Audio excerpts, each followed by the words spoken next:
OK. Voilà, donc vous êtes bien dans le séminaire infrastructure et transition énergétique de l'université Gustave Eiffel et donc nous allons attaquer la deuxième partie de la présentation de Jean-Baptiste Fressos, qui est plutôt une séance de questions. Donc il y a eu des questions posées, sur le chat, hein, sur la conversation, qui vont être reprises.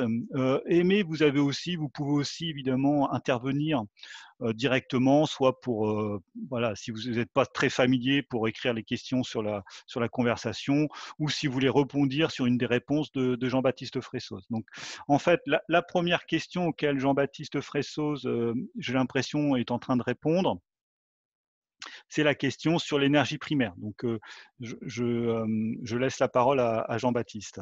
C'était un truc sur en gros, le béton et est-ce qu'on a des données sur la Ah oui, consommation de matière au niveau global. ouais. Alors, il y a des travaux qui sont menés en Autriche par un groupe qui s'appelle, enfin, c'est Social Ecology, c'est ça leur thématique de recherche.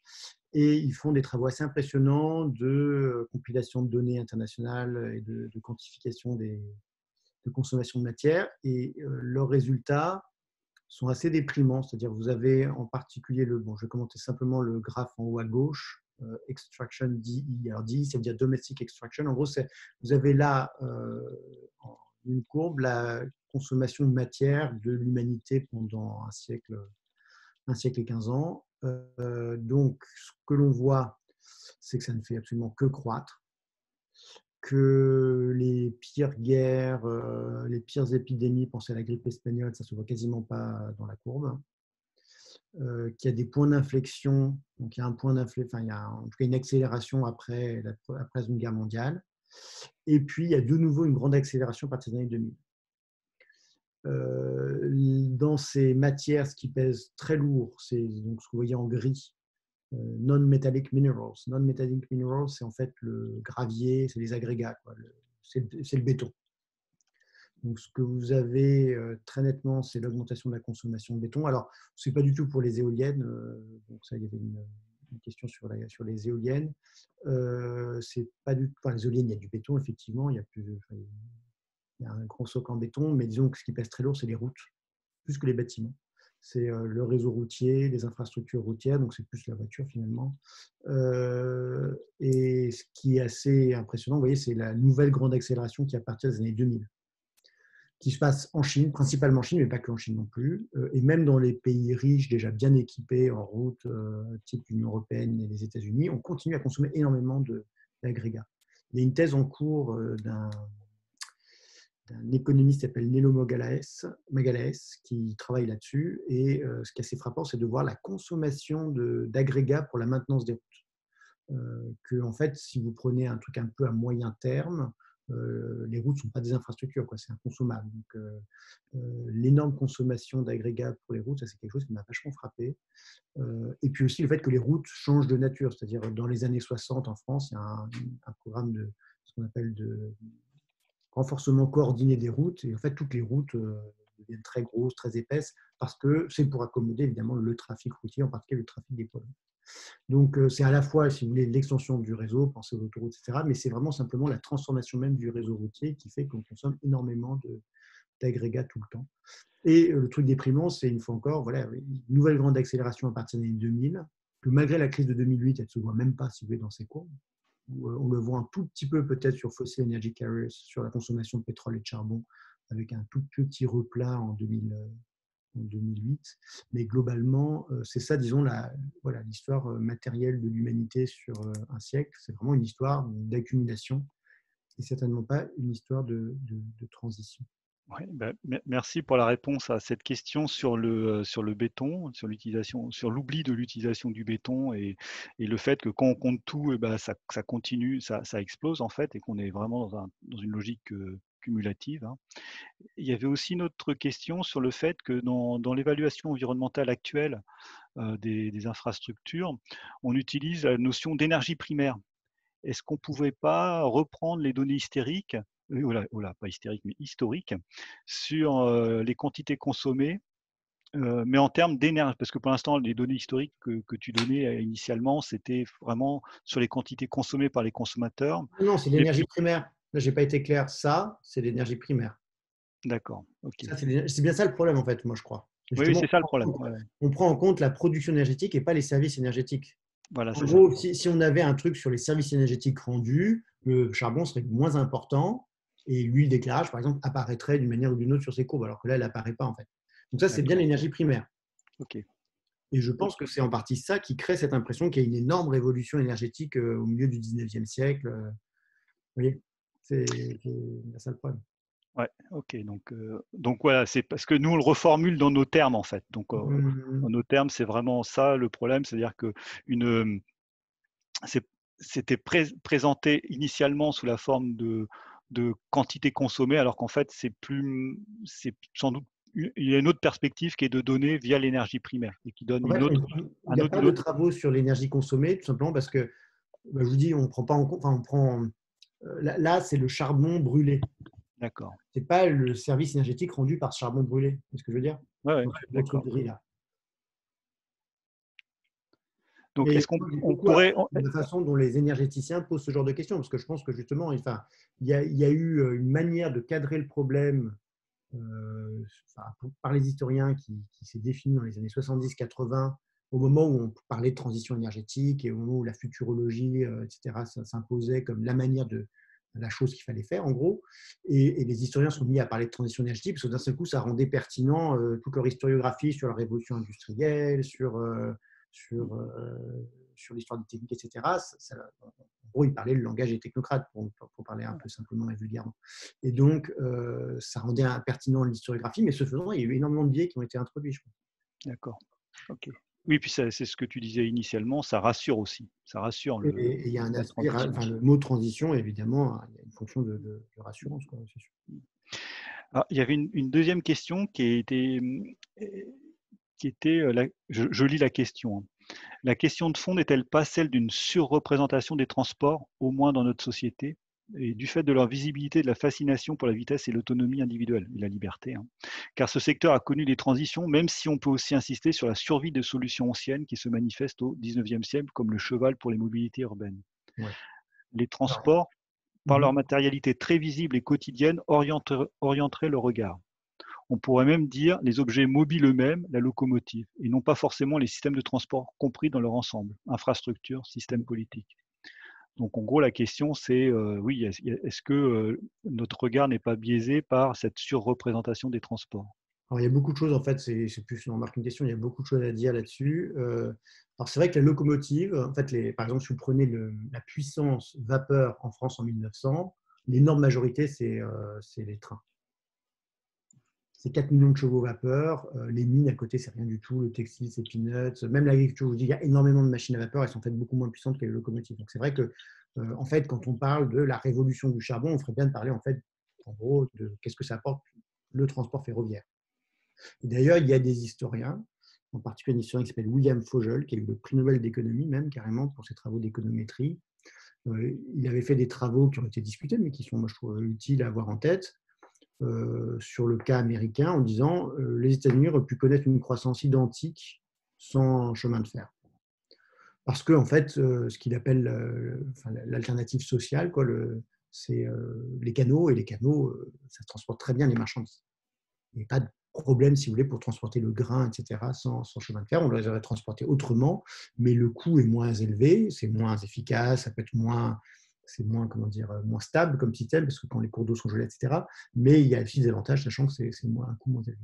Donc, en tout cas, il arrive des calculs compliqués à montrer, ou pas, hein, d'ailleurs, c'est discutable, que la croissance économique aurait pu exister sans les chemins de fer. Mais d'une manière générale, moi, ces travaux, ils me laissent toujours un peu insatisfait parce que je dirais que sans les chemins de fer, on aurait eu un autre type de croissance économique. C'est pas qu'on, enfin, à mon avis, on a du mal à imaginer ce qui aurait pu se passer si une technique n'avait pas été employée. Ça, c'est un truc qui est difficile. Et donc, ces manières de comparer, finalement, simplement en se focalisant sur le coût de la meilleure alternative, ça, comment dire, ça réduit le problème, ça le rend traitable, bien sûr, numériquement, mais ça réduit un peu l'éventail de ce qui aurait pu se passer sans chemin de fer. C'est compliqué, même, à vrai dire, d'imaginer ça, quoi. Donc, c'est sûr qu'il y a cet aspect, disons, focalisation sur les transports, qui se justifie d'une certaine manière parce que ça consomme quand même énormément de charbon, en vérité. Et c'est vrai que la voiture, c'est beaucoup de pétrole, beaucoup de béton, et ça explique une partie, quand même, une bonne partie non négligeable des maux environnementaux auxquels on est confronté maintenant. Donc, c'est pas non plus. Je dirais c'est normal qu'on ait quand même cette focalisation sur les. Mais je pense effectivement, enfin, ce qui est intéressant, moi, je trouve en ce moment, là, sur les travaux, enfin, la manière dont le débat sur le changement climatique évolue, on parle davantage d'agriculture, on parle aussi de commerce international. Et ça, c'est super intéressant parce que plutôt que parler d'éoliennes et de nucléaire et de solaire, donc finalement des choses qui sont à peu près neutres pour le climat, il faudrait parler en fait de toutes les émissions grises importées par la France qui sont considérables. On passe de 7 tonnes par habitant par an à 11 tonnes par habitant par an quand on prend en compte l'empreinte carbone des importations. Donc c'est ce genre, évidemment, il faut, je suis d'accord, se décentrer des objets totémiques, si vous voulez, du débat climatique et énergétique. Ça, entièrement. Eh bien, merci pour cette réponse. Il y avait une autre question qui concernait, je vous lis la question, hein, c'est: dispose-t-on d'une vision historique de chiffres sur une consommation globale par habitant de l'énergie et des matières premières associées? Est-ce qu'il y a une... Alors, c'est un peu ce que je pensais vous avoir montré avec ces trucs des Autrichiens là. Oui, c'est ça. Alors, on n'a pas sur le 19e siècle, parce qu'en fait, sur le 19e siècle, concrètement, on n'a pas assez de données pour le faire. Je pense que ce serait un peu illusoire de pouvoir produire des cours. Alors, on l'a fait sur la France avec des collègues. Donc, je peux vous envoyer les papiers si ça vous intéresse. On commence en 1817, si je me souviens, 1817, parce qu'en fait, à partir de là, on a des bonnes statistiques douanières. Et on peut quantifier comme il faut ce qui rentre et ce qui sort du territoire français. On a aussi des bonnes statistiques minérales. Je dirais que pour tout ce qui est extraction charbonnière et le fer, etc., ça, je pense que c'est fiable. Pour le bois, c'est plus compliqué, mais en fait, c'est assez stable. C'est-à-dire que, enfin, ça, c'est un truc qui m'a frappé. Si vous prenez les travaux des économistes historiens, si vous voulez, des années 70, qui évaluaient le PNB, ils faisaient des hypothèses sur la consommation de bois complètement délirantes. En France, ça a été divisé par 2 au 19e siècle. Quand on va retourner dans les sources, on voit que ça reste stable. La consommation de bois en France, elle est globalement stable au 19e siècle. Elle ne diminue pas. Et d'ailleurs, il y a une augmentation des surfaces forestières. Pensez aux grands trucs de reboisement des Landes, etc. Il y a une augmentation de la production de bois qui va d'ailleurs être exportée en Angleterre pour faire des poteaux de mine. Enfin bon, je ne vais pas rentrer dans les détails d'histoire du 19e, mais donc on n'a pas de chiffres, si vous voulez, sur le 19e siècle, mais sur le 20e siècle, c'est un peu ça qui se fait de mieux, quoi. C'est ce truc des Autrichiens dont je vous ai déjà parlé. Est-ce que ça répond à votre question? Oui, j'imagine. Je pense qu'il n'y a pas, en fait, moi, je n'ai pas vu, quoi. Alors, il y a des monographies sur certains pays. Le truc qu'on a fait sur la France, on s'était inspiré en fait de ces Autrichiens qui avaient fait ça pour l'Angleterre. C'est assez, moi, je trouve que c'est des travaux qui sont quand même intéressants, où on voit ce que consomme un pays. D'ailleurs, on arrive à des résultats assez surprenants. Par exemple, le 19e siècle, on pourrait imaginer, oui, c'est l'Empire, etc. Mais en fait, l'Empire n'a qu'un très, très faible rôle dans le métabolisme français. On importe très, très peu de matière des colonies. L'Algérie a un rôle assez mineur, en fait, si vous voulez, dans l'importation matérielle, dans la consommation matérielle de la France. Et par contre, la France repose beaucoup plus sur le monde extérieur maintenant qu'au 19e siècle. C'est beaucoup plus un impérialisme écologique au 19e siècle qu'elle ne l'est au 20e siècle qu'elle ne l'est au 19e. Un autre truc qui nous avait frappé aussi en faisant ce travail, c'est aussi que la France est sans doute un des grands parasites au 19e siècle, dans le sens où c'est un des rares pays qui importe autant de matière. L'Angleterre, qui dépend aussi énormément du monde extérieur, elle exporte beaucoup de charbon, énormément de charbon, y compris à des pays pauvres. Tout le pourtour méditerranéen est alimenté en charbon anglais. La France n'exporte quasiment rien de très pesant, quoi. Le truc qui pèse le plus lourd qu'elle exporte, c'est le vin. Mais ça pèse beaucoup moins lourd malgré tout que le charbon anglais. Si vous voulez. Donc, si vous voulez, la France elle a un profil métabolique qui est assez particulier et assez intéressant. C'est un pays qui dépend très fortement des matières premières du monde entier, mais principalement de ses voisins et du monde qui deviendra le monde riche. C'est principalement des matières européennes ou alors des matières américaines, australiennes, argentines. Donc c'est plutôt, si vous voulez, des pays neufs, mais colonisés récemment, mais assez peu son empire. En fait. C'est plus l'empire informel qui compte que l'empire formel. Oh, effectivement, je me permets de rebondir juste parce que par rapport à ma question, c'est moi qui ai posé la question sur les quantités par habitant. En fait, là, les graphes, c'est parce que moi, j'ai vu par an, des gigatonnes par an, mais je n'ai pas vraiment vu par habitant. Ah oui, c'est pas par habitant, excusez-moi. Oui, voilà. Et l'idée, c'était de voir l'effet de la croissance démographique et l'effet aussi du changement de mode de vie.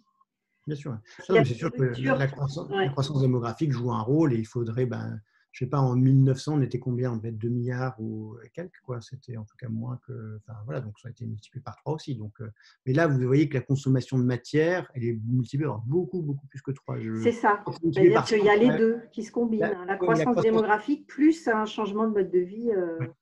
C'est Ouais. multiplié, en gros, on passe de 10 à 90 tonnes de gigatonnes par an. Donc, c'est multiplié, non, c'est multiplié pas par 100, mais par plus que 10, en fait. Donc, beaucoup plus que la population. D'accord. Ben, merci. Il y a je crois que c'est une des dernières questions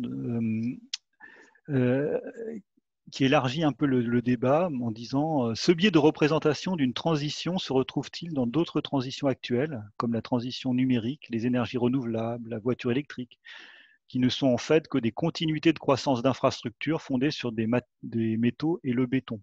Donc en fait, cette idée de transition sur l'énergie, est-ce qu'elle se retrouve ailleurs et est-ce que vous pensez que c'est le même biais en fait? Alors, d'une manière générale, moi, j'ai envie de me concentrer sur l'histoire et de ne pas prendre parti dans ce débat-là.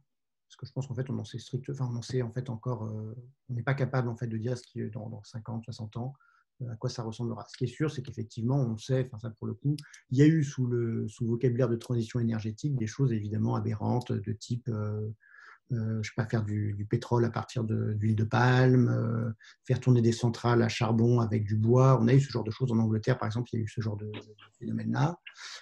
Sur les renouvelables, j'ai envie de dire, on se focalise sur la consommation énergétique et matérielle des renouvelables, hein, en particulier sur les terres rares. Il y a eu un bouquin de Guillaume Pitron là, sur la face cachée de la transition, un truc comme ça.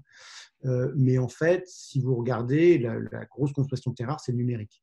Ce n'est pas du tout les éoliennes. Effectivement, il y a besoin d'électroaimants, enfin d'aimants permanents, etc. Pour certaines éoliennes, mais pas toutes d'ailleurs, il y a des éoliennes qui ne nécessitent pas ça. Et donc, il y a besoin il y a besoin de terres rares, mais disons qu'en termes de masse, c'est vraiment le numérique qui est très important, pas du tout les renouvelables. Donc, j'ai envie de dire, j'ai peur que ce discours critique de la transition sur les flux de matière cachés, alors, ça soit aussi un discours qui, au départ, d'ailleurs, vienne plutôt des lobbies des fossiles. J'habitais à Londres en 2010-2011. Il y avait une forte croissance des éoliennes à ce moment-là. Enfin, d'ailleurs, ça continue. Et je me souviens, dans la presse de droite, il y avait chaque jour, ou presque, une sur un oiseau qui s'était fait zigouiller par une éolienne, sur une éolienne qui avait pris feu, etc. Et il y avait aussi un papier très tôt, moi, qui m'avait vraiment frappé. On retrouve les arguments de Guillaume Pitron sur les énormes pollutions qu'il y a dans l'ouest de la Chine, à Baotao, où on extrait ces terres rares. Et le lien s'était vraiment fait entre, il disait, je me souviens, le titre de l'article, c'était en gros notre paradis vert repose sur la destruction de l'environnement. En fait, c'est plutôt notre monde numérique repose sur la destruction des environnements, bien plus que nos éoliennes ou nos panneaux solaires. Donc, j'ai envie de dire, voilà, il faut regarder vraiment sérieusement ces trucs. Les analyses de cycle de vie montrent qu'en gros, entre le charbon et l'éolien, c'est pas que l'éolien, il n'y a pas de CO2, mais il y a quand même 30 fois moins, donc c'est pas rien non plus, quoi. On a quand même un gain tout à fait considérable. C'est pas zéro non plus, c'est ça le problème. Bon, c'est quand même 30 fois moins.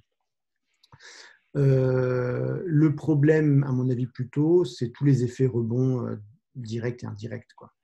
C'est-à-dire que si on se met à consommer moins de pétrole dans les pays où il y a une transition, de fait, ça fait diminuer la demande de pétrole, donc ça fait diminuer le prix du pétrole, et donc ça solvabilise des pays qui vont se mettre à utiliser davantage de pétrole. C'est plutôt ce genre de phénomène qui me semble être un gros frein à la réduction du CO2 que simplement, disons, la consommation de CO2 de ces infrastructures renouvelables.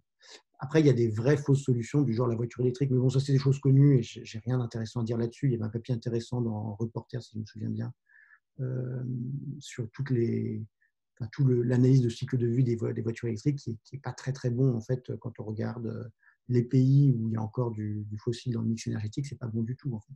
Et en termes de pollution, c'est pas bon parce que c'est énormément de sidérurgie, etc., de métallurgie très polluante. Donc, mais là, c'est des banalités que je raconte. Disons que ce que je voudrais, c'est en fait d'abord faire vraiment un travail d'historien. Si après, ça permet d'avoir une vision pluraliste de ce que ça a voulu dire transition et la façon dont une histoire fausse, en fait, se projette sur un futur qui reste fantomatique, voilà, j'aurais accompli voilà, c'est ce que je veux faire, pas beaucoup plus. Merci. C'est vrai que moi, juste pour finir, compléter la question. Je pensais plutôt à des infrastructures solides, de type des métaux comme le cuivre et l'acier, plus que les terres rares, qui sont un problème, certes, géopolitique et autres, mais je pensais vraiment l'idée de, en fait, on continue le réseau électrique en faisant passer du numérique. Mais bon, c'était une question. Oui, non, mais ça, vous avez entièrement raison. Le numérique joue maintenant un rôle pas négligeable dans les émissions de CO2, dans les pollutions, etc. Non, c'est sûr. On est à 3% des émissions de CO2, et puis ça va très vite, ça augmente très vite. Donc, c'est sûr qu'il y a cet aspect-là. Ouais. Mais moi, ce qui m'embête aussi, je suis d'accord avec vous, entièrement d'accord avec vous, mais d'une manière générale, mes collègues technocritiques que j'aime beaucoup, ils se focalisent toujours sur la dernière nouveauté. Mais il n'y a pas de raison fondamentale de se focaliser sur la dernière nouveauté. C'est-à-dire qu'il faut à la fois critiquer le numérique, mais critiquer le béton, les choses anciennes. Elles sont tout aussi polluantes, si ce n'est plus. En fait. Donc voilà, c'est vraiment essayer d'avoir une... C'est pour ça que ça m'intéresse, moi, les flux de matière. C'est que ça nous sort un petit peu... Là, quand on voit ces courbes-là, on voit que c'est le béton, par exemple, qui a un enjeu absolument crucial. Un autre truc intéressant que Nello Magalhães explique dans sa thèse, qui est en cours, c'est à quel point le béton, c'est un extractivisme ordinaire en bas de chez nous. C'est toutes ces petites carrières de sable, de gravier. À chaque fois qu'il y a un chantier un peu important, on fait une nouvelle carrière, en gros, parce que ça se transporte très mal, en fait. Et ça bousille l'environnement de manière fondamentale, en fait. Parce qu'en fait, on enlève les arbres et la végétation, on fait un trou, et puis après, on remet un petit peu de la végétation. Mais en fait, entre-temps, il s'est passé plein de choses. Quoi. Donc, c'est un peu critiquer ce genre de choses banales. C'est ça qui me semble important aussi. Quoi. Merci.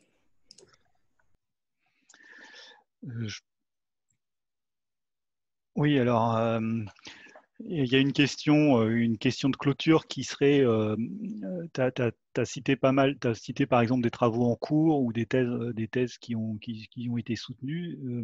J'imagine comment on peut avoir accès à ces références-là? Alors moi, ce que je vous ai raconté, je peux vous montrer, c'est dans 2 papiers Alors il y en a un qui est déjà paru, c'est une histoire matérielle de la lumière, c'est le coût de la bougie et de la lampe à huile. D'accord. Qui a eu un micro-succès médiatique parce qu'évidemment, Emmanuel Macron a fait sa sortie sur la lampe à huile. C'était marrant parce qu'évidemment, la lampe à huile, il s'avère que c'est en fait une grande innovation du 19e, de même que la bougie. La bougie n'a rien à voir avec la chandelle. La bougie, c'est vraiment une technologie industrielle très innovante de plein de points de vue.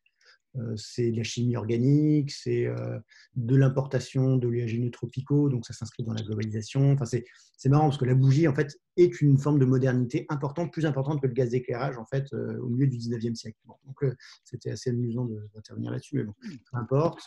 Et puis sinon, j'ai un papier que je peux vous envoyer si ça vous intéresse, qui renvoie à cette idée de ce qu'il faudrait, on pourrait étudier autre chose que les transitions. Si on se met à regarder les symbioses énergétiques et matérielles, on voit plein de choses intéressantes qui ne sont pas étudiées. Quoi. Le tonneau et le pétrole, par exemple, c'est le genre de truc, je trouve ça marrant et je trouve ça assez fascinant, même si le tonneau, ce n'est pas hyper important dans la consommation de bois. Mais bon, c'est le genre de choses très intéressant. Donc, je peux vous envoyer ce papier si ça vous intéresse, qui apparaît en janvier 2021. Donc, ça va être pareil. Très bien, oui, ça serait... Oui, c'est exactement cette demande-là qui était faite.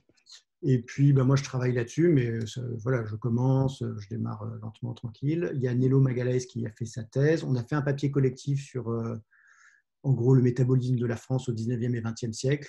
Bon, on prend toutes les données quantitatives sur les importations, les exportations, les consommations matérielles, l'extraction domestique. Donc, ça, c'est selon les canons de ce qu'on appelle la material flow analysis, l'analyse de matière, que les Autrichiens font très bien.